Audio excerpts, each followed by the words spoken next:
advised, the opinions and views of the hosts and guests do not reflect those of the station.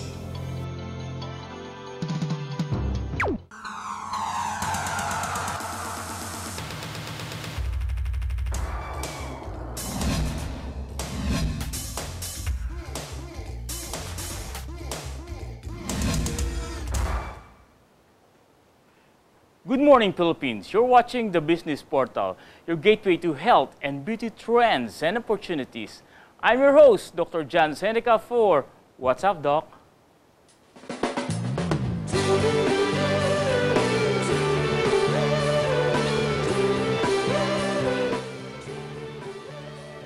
Yes, and we have a very good and very nice topic for this morning. It's all about the life of a medical student. But before that, I would like to introduce to you my co-host, a very beautiful and I could say gorgeous. She's no other than my daughter, Dr.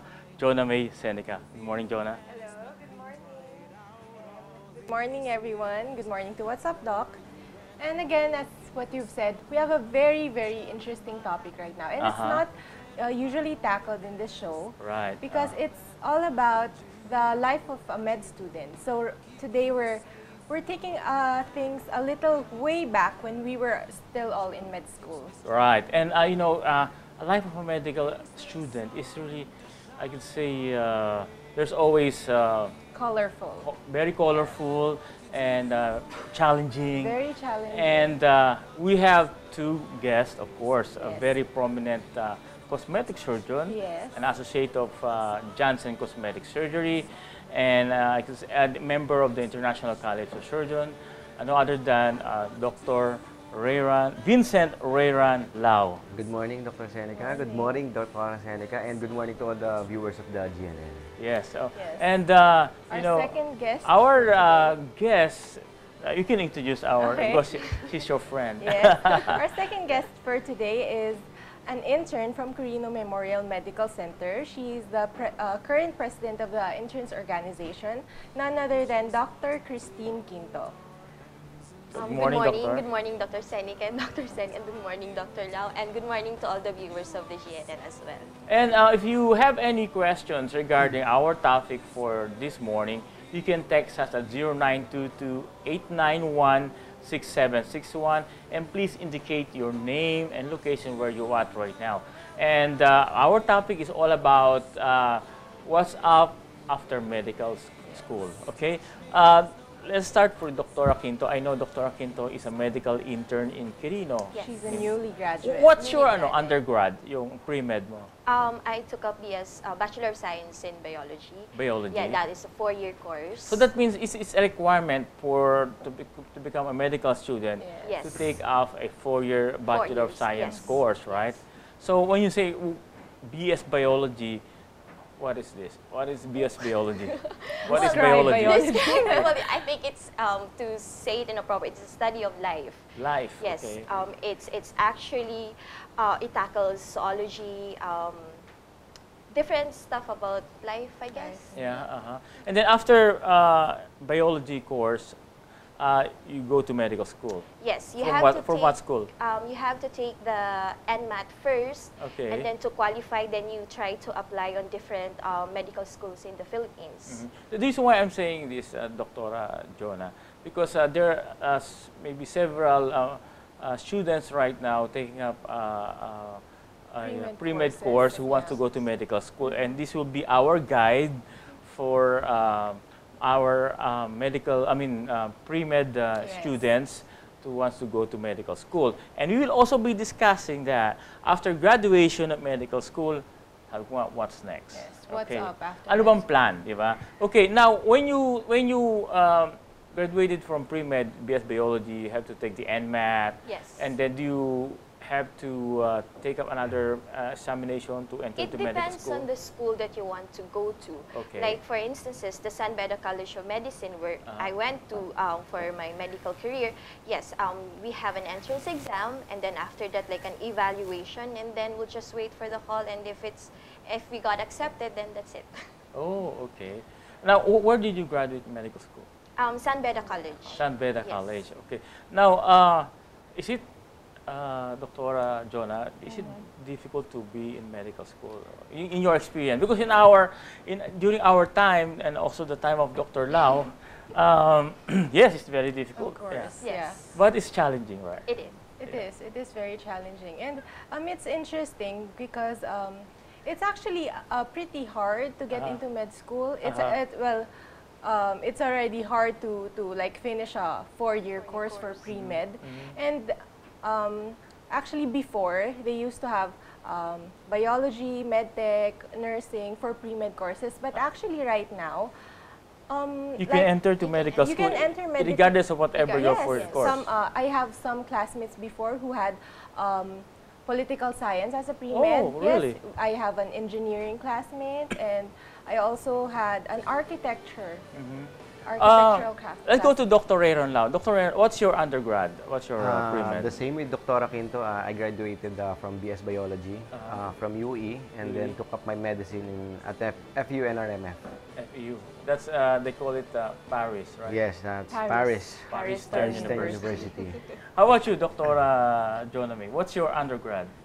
According to my dad, well, I took up nursing for my pre-med course. So you're a nurse. Okay. Well, I'm not a registered nurse. I haven't took the boards yet. But yes, I'm a nursing graduate from LaSalle. Animo, LaSalle. Okay. But yes, and I could say it's a pretty nice pre-med course to take. Well, ako naman, ba't di niyo ako tanongin? No? Ask me Oo that. nga My pala. pre-med is medical technology. Medical I'm also technology. graduated of Paris Stern That's University. And, you know, medtech is kind of hard, you know, in It FEU. is. Yeah, because it's like entering medical school. After the first year and second year, you'll be under Institute of Arts and Science. Then on the third year, you have to take the entrance examination to enter into the third year program of medical technology in FEU. And then we started like 400 and we finished we're only 150 who graduated medtech. And it took up also the board exam in medical technology, and I just wanted to take the board just to test if I have learned something from medical technology. Luckily, I passed. Okay. Yeah, Then we probably go that's- to medical school after that. That's Yeah. probably why most people say medtech is one of the best pre-med courses actually for med Hindi naman school. masyado. Yeah. Before they say that my mom told me she's a nurse. Yeah. She says to me that before it's BS Biology daw na the best pre-med because Right. it's a little bit of everything, sabi nila. Right now, yung trend medyo napunta sa medical technology, Right. some physical therapists, Yes. pharmacists and nursing. Sabi mo nga kanina, medyo variety na yung pumapasok sa medicine, no? So medyo mas maganda na ngayon kasi marami nang pumapasok na estudyante sa medicine. Dr. Lau, in your experience, what's the most difficult subject in medical school? Honestly, biochemistry for me. Biochemistry. That's, I guess that's That's for the everyone. first year. For Because, di ba? It's really, you know, it's a combination of biology and chemistry. Parang gano'n eh, no? Yes. Yeah. How about in second year? Second year, Second year proper. I think pediatrics. Pediatrics. Pediatrics. Oo, ako naman nahirapan ako sa pathology. Yeah, pathology. I guess Pathology. pharmacy for me. Pharmacy. Except for the Pharmacy, pharmacy pharma graduates. and pathology is, I could say, one of the most difficult subject in medical school. How about in third year? Third year. Pharma? No, Pediatrics is also very hard. Pediatrics for me, Yeah. third year. But clerkship, how about in clerkship? Clerkship? Everything. Everything. But I enjoy so much about my clerkship. It's just like because you don't study that much, you can see the actual Yes. cases in different, because you are assigned in different schools and you met a lot of different medical students from different medical schools. And in clerkship, hindi ka na masyadong pressure ka in terms of work, but in terms of the academic part, it's not really that much. That's the most colorful part of Yeah, my yes, medicine I life, Yeah. my internship. You're like you're like a high school lang eh. Para Yes. bang you You travel a lot. travel a lot, you go to You meet different people. hospitals, you meet people. Pero kung right? papipiliin ako, Dr. Cenica, hindi ko nababalikan po siguro. Ako, alam nyo ba, until now, minsan, yeah. I still dream about Kinukwento sa intern. akin. being a eh. medical Really? student. Minsan, gigising ako, akala ko, may exam ako Late mamaya. na siya for duty. Late ako for duty. Pero hindi ko alam, ay, graduate na pala ako. Until now, kasi talagang pinaghirapan ko yung, yung medical school eh. So it's really, for those students who are planning to become a doctor or to enter into medical school, it's really challenging. Hindi lang dapat matalino, kinakailangan matyaga ka pa eh. Importante is tiyaga. Ewan ko, in my experience, no? Yeah, and actually when I was in nursing in Nasal, I remember when we used to see medical clerks back then, lagi namin din iniisip, wow, mga ano yan, mga sosyal, mga elitista, mga ganyan. And then, there goes clerkship, and I experienced clerkship. And then, you experience sleeping on the floor. Correct. Diba? Yeah. May experience mo yung matutulog ka sa table, tapos pag nakatatlong oras ka, feeling mo talagang energized ka talaga. And diba, na-experience natin yung ganun. Parang, before clerkship, I always thought that med school is like just studying, ganyan, and parang yun nga, akala ko dati yung mga med school pa social, ganyan. Pero not really, kasi after nun, pag na-duty ka sa ibang mga lugar na you have to eat street foods. Diba? Para lang may laman yung tiyan mo. Fishball, cup noodles. Banana Q, cup kakain noodles. ka sa mga karinderya. Yung our time, wala pang cup noodles eh. Fishball. Fishball. You know, just like other people, I mean, the laymans are like seeing us wearing these white blazers. Before we achieve this kind of status, talagang parang dumang ka sa butas ng karayom. And you know, the experience that we had, that we are the most, I could say, the doctor are the most flexible person. Yeah. You know, kahit saan mo itapon niya, kahit sa bundok, they could survive and they could do their own work. True. I guess these experiences makes doctors such well-rounded individuals, I think, diba? Right. Now you are a medical intern, Dr. Quinto. Okay, where you are assigned at Quirino Memorial Medical Center. And what's the difference between yung clerkship time and your internship? I think when it comes to time, it's still the same. You still work 24 hours or 16 hours a day. Right. And then, but if it comes to responsibilities, I think for us interns, it's more mabigat in terms of responsibilities. You deal more with the patient, and you take histories, you do physical examinations. And not only that, your resident also expect you to do the management as well. So yun na po yung pagkakaiba ng clerkship and then ng internship. Because sa clerkship, parang you stop until you stop after the physical examination kasi. But then for internship, nag-iisip ka na ano bang pwede kong gamot, antibiotics, do I have to admit this? And then after that decision, you refer that to your residents. So yun. Now, after internship, you're gonna take the board exam, medical board examination. And then, of course, you have to study hard because if you don't pass the board, you know. But there's no doubt na I know you can make it. And after taking up the board and you pass the medical board examination, what's your plan? What's up after medical school? What are you planning to take up as a specialty? I'm planning to take up, my first choice actually is OB-GYN. OB-GYN. Yes. And then if I pass the August 2012 examination, then I plan to take my residency by September. September. Yes. So are you sure you're gonna be accepted? I'm just kidding. How about Dr. Rayron Lau? You know, after medical school, you took up cosmetic surgery. Yes. So what is your experience regarding the training in cosmetic surgery? Dr. Cenica, to tell you the truth, before sabi ko dapat general surgery. General surgery. Yes, and napanood ko nga si Dr. Cenica sa mga show. Sabi ko gusto kong maging gano'n. Sabi ko, idol pala. Idol pala. Yes, and right now andito nga ako. But medyo nasa trend kasi yung cosmetic surgery. Before kasi medyo hindi naman tabu, pero medyo concealed yung mga nagpapagawa, no? Pero right now, medyo nasa ina talaga ang cosmetic surgery. Everybody wants to become beautiful. Yes, pag sinabi nga nila kapag nagpa-cosmetic surgery ngayon, ay, may pera yan. Oh, tsaka isa status symbol. Status symbol niya, exactly. Dr. Quinto, now, do you have any plan of course, ewan ko, I think there are several doctors who really wants to go to United States or to practice abroad, no, as a doctor. You don't have plan of going to a greener pasture? Well, I think if the opportunity presents itself to me, why not? I mean, if it's another way of advancing my training, my skills, but still I prefer to practice here in the Philippines. Okay. Yes. Patriot. Being a patriot. Yes, and okay, kasi there's of course several medical doctors who are going to the United States and particularly US, no? And because of greener pasture, and they said that the training there are better. What can you say for, let's say, doctors naman who are planning to go on nursing?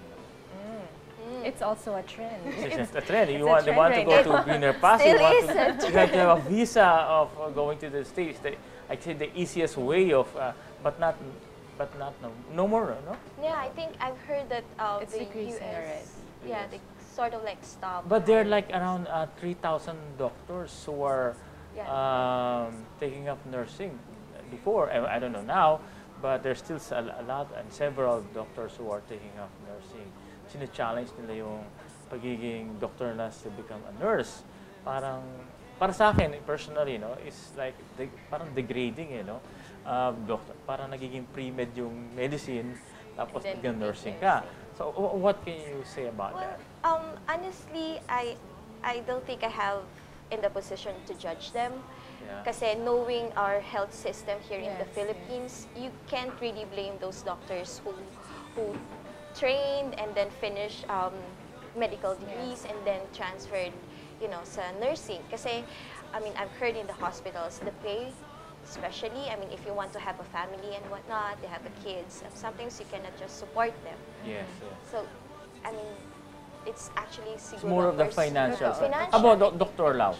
Ah, What's your comment regarding doctors who are, you become a nurse, and you know that medical school, I mean, we did that for like 8 years, and a year of internship, then For boards. 2 to 4 years of residency training, and after that, you go to nursing school. Actually, according to Dr. Quinto, tama nga yun. Medyo more on financial status nga yung nangyayari ngayon. Yes, No? Kasi akala ng mga medical students, right after pagka-graduate nila, pagkapasa nila ng boards, ayan na, darating na yung pera. Yes. Actually, hindi. Sabi ko nga, after ko pumasa ng board, sabi ko, what's next for me? Right. So, nag-isip talaga ako kung ano yung pinakabagong trend ngayon. No?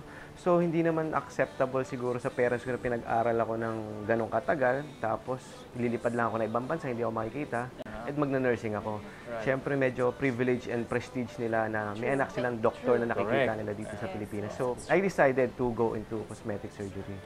Alam mo, meron akong kaibigan na doctor din, na nag-nursing, and she's in the States right now. Sabi nga ng parents niya, ay nako, salamat yung anak kong doctor, nurse na ngayon. Yeah. And, pero alam mo, nagiging joke lang yan. Pero sometimes because of the economic status, not only for the doctors, but rather in other courses, in other businesses, and they grab the opportunity of going to the States because I was telling before, wherein is the easiest way of getting an immigrant status or green card. Which isn't bad naman talaga. It's not bad. Not only to become a nurse, but rather to get a green card. Because once you enter the States, you are already Citizen. an immigrant. Oo, and then after 3 or 5 years, you can be an American citizen after staying in the States.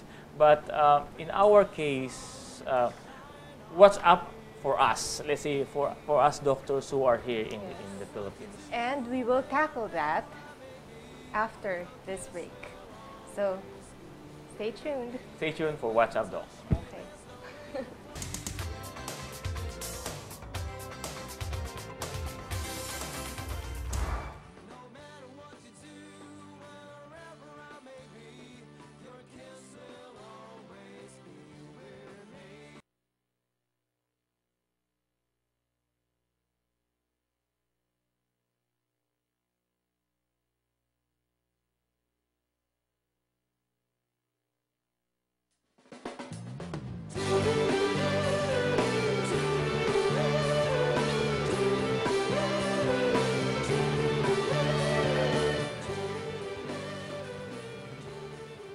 Yes, and we're back here in What's Up Doc. For this morning, our topic is all about what's up after medical school. And of course, my co-host, my daughter, Dr. JONNA Cenica, and we introduce again our second guest for our second segment, Dr. JONNA. Before we discuss things a little bit further, I would like to introduce to you also one of our guests for today, Dr. Miko ACOSTA, who is also an intern from Quirino Memorial Medical Center. Hi, good morning, Dr. ACOSTA. Good morning. Alam mo, Dr. JONNA, mayroon siyang may celebrity look alike I know. Alam mo, I've been thinking about tingnan it. niyo mo igik, sino kamukha niya? Can you focus him in camera? Oo nga eh. Very artistahin. Paki-focus si Dr. ACOSTA. Very artistahin to. Alam mo kung sino? Ninyo Mulak. Very artistahin eh, di ba? It looks like Ninyo Mulak. Baby face eh. Baby face, pero he's a very good medical intern. Yes. Dr. ACOSTA, okay, of course, you're graduate now of medical school, you are an intern. What's your undergrad, by the way? BS Botany. BS Botany. When you say botany, ano ba ibig sabihin yan? Study of plants po, sir. Plants. So may related din mga herbal, di ba? Ganyan, di ba? Then after that, you took up 4 years in medical school, right? And then now you are a medical intern. And you will be taking up medical board after internship. Okay. Are you assigned in a certain department right now? Right now, OB Gynet is Quirino, sir. Hindi ba ang Quirino Memorial Hospital is known for like OBGYN cases? Yes, sir. Pero yun nga yung dati, perspective nila, labor hospital, kala nila paanakan. Pero ang totoo nun, labor hospital kasi yung mga laborers dati, hospital nila. I didn't know that. Interesting fact. So it's just like Dr. ACOSTA. parang hindi ba sila under ng Department of Labor? Parang gano'n? Hindi naman.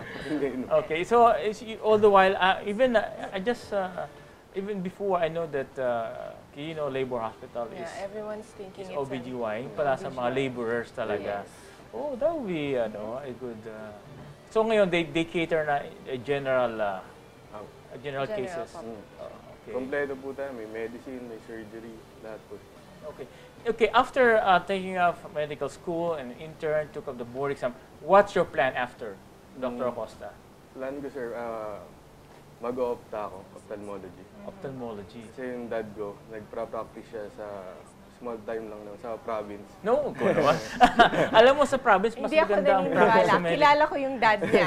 Hindi small time A yung very dad known niya. ophthalmologist, Dr. ACOSTA. Yes. From what province are you from? San Pablo, Laguna. San Pablo. Wow. And that's not true. Hindi small time. Kilalang kilala. Believe me. Oo. Say hi to your dad. Hi, Dad. No, you want to become ophthalmology is a very good practice because there's a lot of cases right now, especially mga cataract cases. Cataracts, Sometimes they do like there's a new technique right now in doing in cataract surgery, right? It only takes like 5 minutes to 8 minutes. 20 minutes. 20 minutes, and they could do surgeries. Meron kong kaibigan o kabrad one from, she's working before in Malacanang and she's doing a lot of cataract, parang medical mission He's doing a lot of cataract cases, like 500 cases of cataract once a week. Every week, nag-ano siya, nag-surgery siya. Before anything else, hindi natin to natanong kanina Pero I would just wanna ask, what is the true reason why you went into med school? Is it really? Is it because of your dad? Your dad asked you to get into med school, or is it really your personal choice? Actually, hindi nga Actually, dinidiscourage nga ako ng dad ko. Kasi alam niya mahirap, ganyan. Pero ako naman, medyo siraulo ko para pumunta sa medical school. Yun. Kaya siguro na brainwash din ako kasi yun lang yung nakikita ko lagi. Sinasama, miski maliit pa ako, nag-OOR siya, kasama niya ako. Na-inspire ka talaga, di ba? So, na-inspire ka ng parents mo. How about you, Dr. JONNA? Same in my case, di ba? Ako kasi lumaki talaga ako sa Johnson Kumbaga, parang yun na yung second home ko minsan after na school, tutuloy ako sa Johnson, ganyan. Tapos makikita ko si daddy na ayun, meron siyang OR, everything, ganyan. So, probably, Actually, nung college ako, I was also, before college pala, I'm sorry, I was also thinking of taking up mass comm. Diba? I told you that. Okay. Yeah, I So told you want that. to be in showbiz? Hindi naman. Okay. Alright. Hindi. I was thinking of taking up mass comm. And then, siguro naisip ko rin na parang sayang naman din yung practice ni Daddy. Well, nung una, naisip ko, yun lang yung nasa isip ko na parang sayang naman yung practice ni Daddy, ganyan. Parang after ni Daddy, ako naman yung magiging doctor sa clinic. Pero actually, when you're into med school already, may isip mo that you're actually starting to like it. Siguro because of the challenges that you've been through. Tapos parang naiisip mo, it's really worth it. And you're starting to like being a doctor and being into med school. Wow, that would be nice. Totoo, totoo. Nice inspiration. How about you, Dr. Lau? Is there anybody who pushes you to go to medical school? Yes, actually, it's my mom, no? Your mom. Actually, none of my parents are doctors. They are both nurses. And then, sabi ko, pagka-graduate ko ng college, sabi ko, I want to be in an office lang. Sabi niya, no. Ano office? Sa office na. Sabi ko, mga office lang. No, sabi niya, siya nag-fill up ng form ko. Sabi ko, ano to? BS Biology, basta kunin mo yan. Okay. Bibigyan kitang baon. Ganon. So, what I'm saying is yung mga advice ko dito sa, may maraming medical students na pinush lang ng parents. Ako hindi naman ako pinush, parang nag-agree lang ako to kung ano yung gusto ng parents ko. And then, in-enjoy ko lang. Kasi maraming mga estudyante na minsan ibabagsak kasi hindi nila gusto para makapag-shift. So, enjoy nyo lang. Eventually, maganda naman yung career na ibibigay sa inyo ng parents nyo. You know, being in medical school, it's a life, no? It's a lifestyle. It's yung mga routines natin. You have to wake up early morning to take a shower, wear your white uniform. When I was in pre-med, in undergrad, sa FEU kasi, makikita mo, merong hallway doon. Andun kami nakaupo pag undergrad ka, yung let's say first or second year college ka, na-inspire ka kasi ang dami mga medical student talagang naka-backpack, tapos dami-dami libro na dala, tapos naka-white uniform. Para bang na-inspire ka, I want to be like that. Maybe after several years, I will be in that medical school. Parang ang gaganda kasi ng mga itsura nila. Ang ganda ng itsura. Wow, doktor. Oo, di ba? Nakaka-inspire eh. Parang ang lilinis at ang babango. Akala lang nila. Akala lang nila. Pero from duty yun. Parang walang ligo. Parang walang ligo actually. Walang liguan yan, 36 hours yun, walang liguan. Liguan, exactly. Kaya nga sabi ko, we are the most flexible persons in terms of wherever we kahit sa mountain, kahit saan. We can stay and because of the training that we had before. Dr. Miko Acosta, if you are not a doctor, ano ka ngayon? Hotel? Hindi ko alam sir talaga eh. Kasi Anong dream mo? Let's say if you don't go to medical school, ano talaga nung maliit ka pa? wala sir, yun talaga eh. Simula bata ako, yun na talaga eh. Wala akong ibang nakita, talagang yun lang. Naka-focus lang talaga. Ito lang talaga. Talagang you want to become a doctor, ha? Actually, hindi ko pa sure dati yung OCTA. Tapos nung tumatagal, nag-clerkship ako, ganyan-ganyan. Nakita ko yung OCTA. Medyo benign kasi walang emergency cases. Correct. Tapos sa OPD ka lang toxic. Sabi ko, ay, ito talaga yung bagay talaga. Wala masyadong night duties, no? Kasi hindi talaga ako pwede na wala masyadong tulog. Hindi mo pinanong mag-artista. Hindi mo si Ninyo Mulak. Parang, hindi sinabi siya, anak, mag-artista ka. May hawig ko ni Ninyo Mulak. Di ba? About you, Dr. Lau, kung hindi ka doktor ngayon, ano ka? Ini-imagine ko talaga before maging piloto sa army. Pilot? Hindi ko alam kung Army bakit. pa? May aeroplano bang army? Yun nga. Yun nga yung na-realize ko na baka wala. Kaya nag-doktor na lang ako. So baka sakaling baka walang ano. So you want to become a pilot. And Dr. JONNA, ikaw, if you're not a doctor, ano ka ngayon? Can I say it? Yeah, of course, why not? Joke lang. Hindi. Hindi. Honestly talaga, seriously.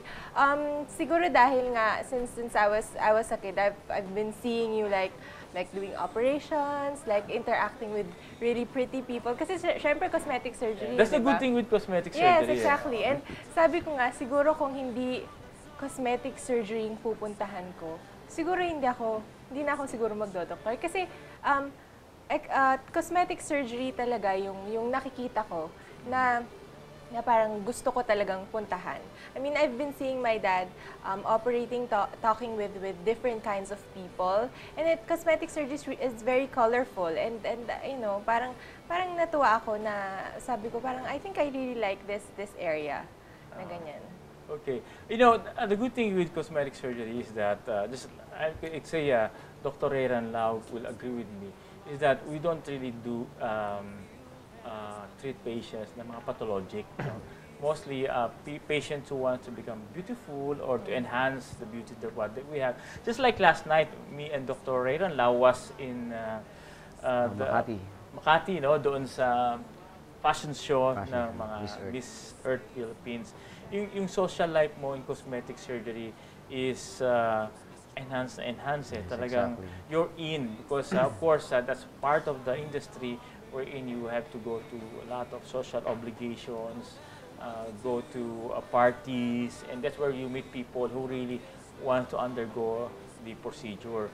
Ikaw, Dr. Reyran Lau, in your experience in cosmetic surgery, ano may share mo na maganda and probably inspire other doctors or other medical students to undergo training in cosmetic surgery? Just like you said, Dr. Cenica, kagabi nasa Makati Ave tayo, no? Sino ba kasama natin kahapon? Si Miss Thailand, Miss Russia, and Miss International, India, no? mga international. These are and the the Miss winners. Earth International. Miss Earth And International. the Miss Earth winners. Okay. Actually, parang dati, nagsasaranggola lang ako sa kalye, tapos ngayon, nakakahalubilo ko na yung mga ganitong tao, no?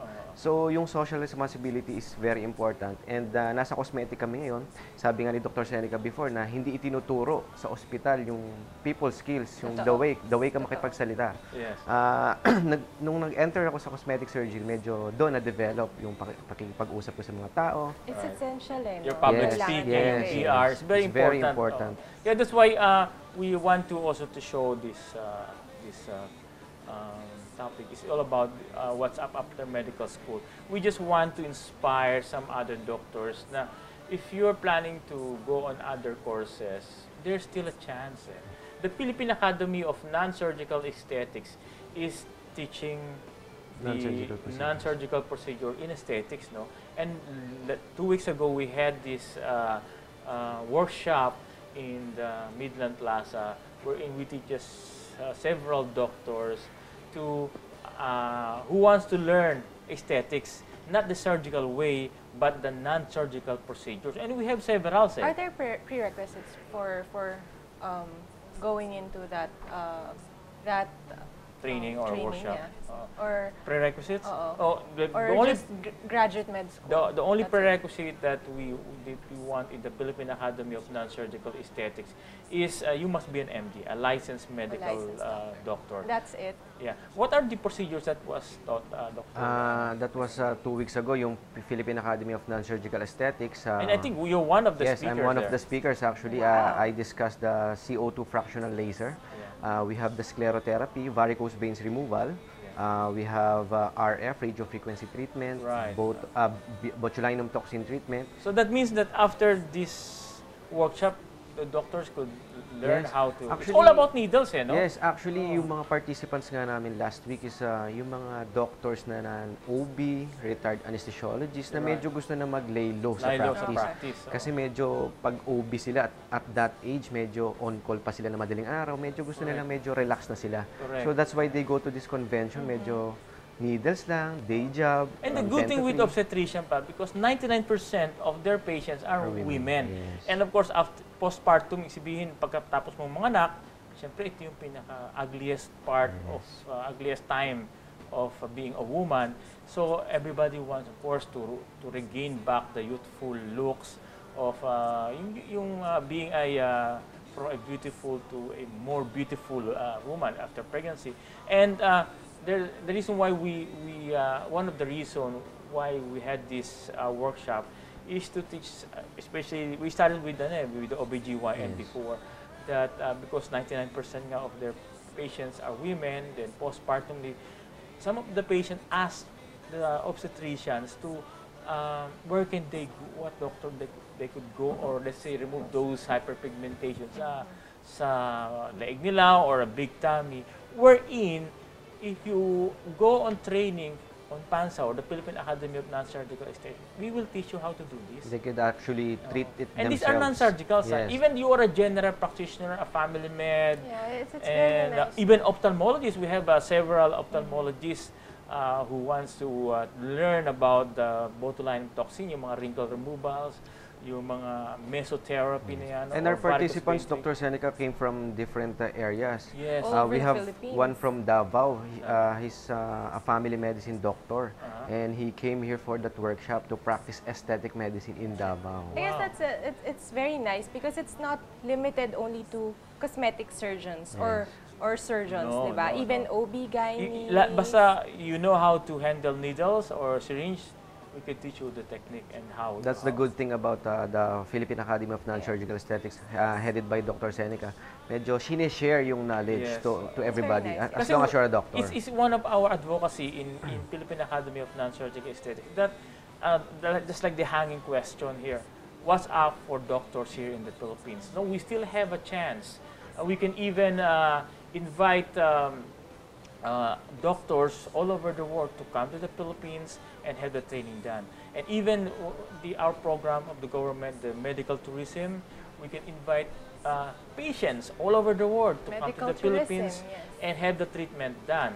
Okay, and we have a texter from Ronald of Santa Mesa, Dr. JONNA. He says, "Hi, good luck po sa lahat na mag-e-exam ngayong August ng physician licensure exam this coming August 6, 7, 13, and 14. Thanks. Oh, that's very nice. Thank you. Merong ano pala, Yes, may exam actually. for Yes, this coming August. medical board. Thank you And very good much. luck to everyone. Yes, I think they could make it. And the only thing they're gonna do is just pray first, and that's the most important one if you're taking the medical board examination.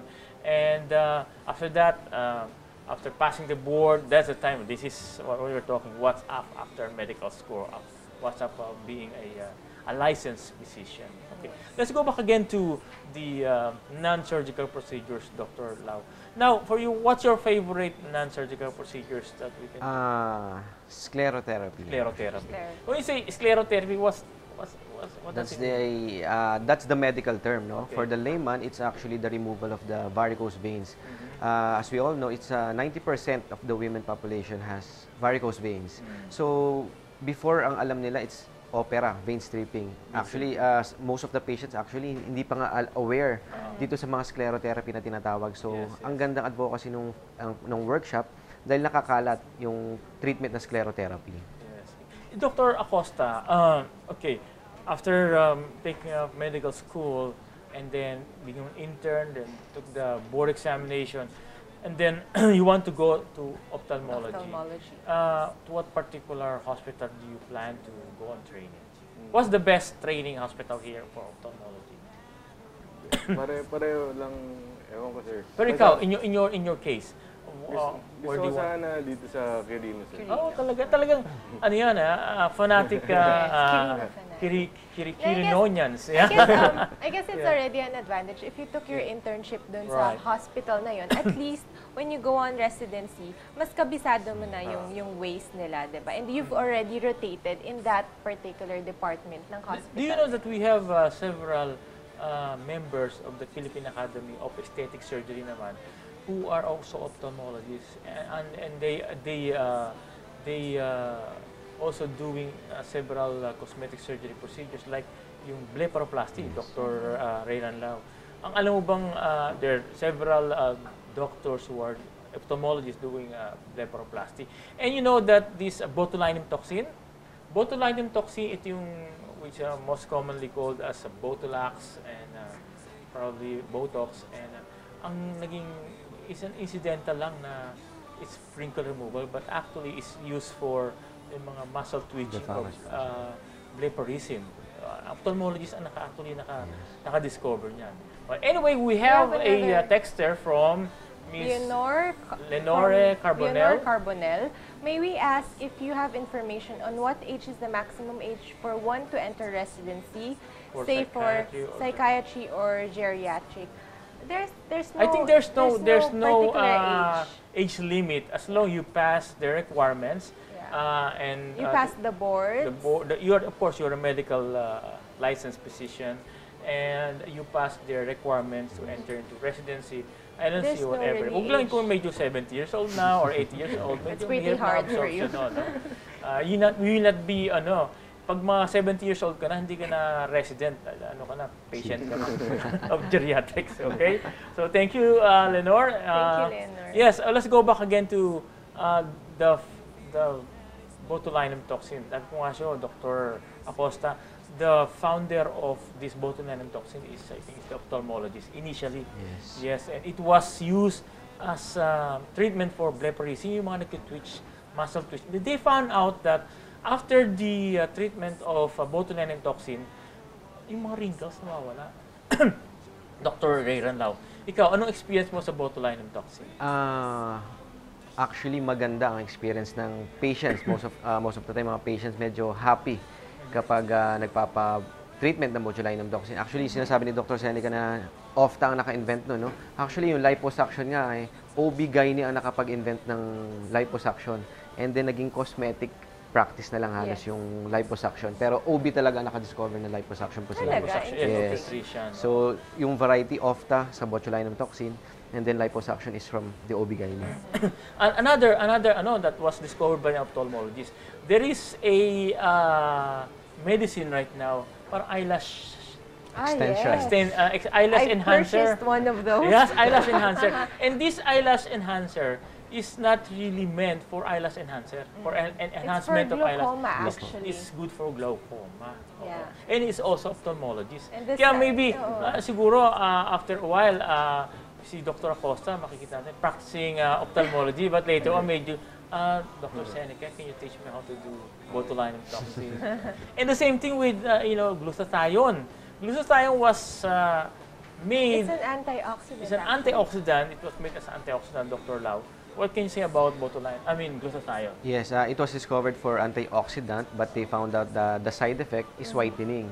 And yun, naging trend na naman yung isang glutathione na for whitening people. Oh, okay. Wow, Very Dr. interesting Lau, discussion. Dr. Acosta, we have a lot of questions, texters from all over the, actually, hindi na all over the Philippines, ang Global News Network. And Global News Network is all over the world. They could watch us in Japan, in Taiwan, in China, and in Africa. Yeah, right. In Papua New Guinea. Totoo yun, ha? And hopefully we can invite you again, Dr. Acosta. And of course, I would like to thank Dr. Christine Quinto, from, our guest a while ago. again from Quirino Memorial Medical Center. Maybe Dr. JONNA, you are also in Quirino Memorial Medical Center. We could invite some maybe Sure. residents Yeah, sure. and doctors from your hospital, Yes. and who could of course tell about their experience, about their particular specialty or their Sure, field. sure, yeah. Dr. Reran Lau, you're a good speaker. Ay, thank you. Maybe I could invite you to be one of our co-hosts or hosts. in Sure, our program. no problem. And last word, Dr. Okay, stay happy and go to Janssen. Actually, we have 5 branches. Mabilis na rundown ko lang, no? We have main branch is in Adriatico, Manila, Quezon City, 2 in Pampanga, and 1 in Binyan in front of Perpetual Hospital. Okay. Dr. Acosta, do you want to greet somebody or last word?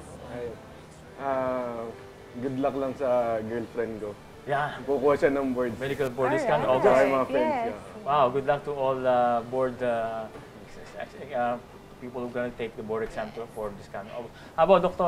Jonah? I know you want to greet. Yes. Sige. Okay. Hi.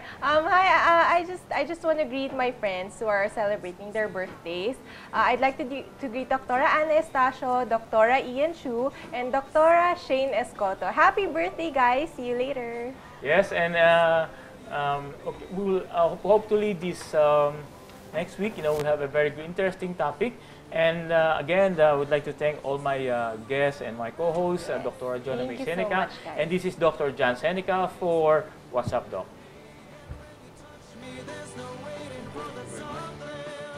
It's automatic, it's electric.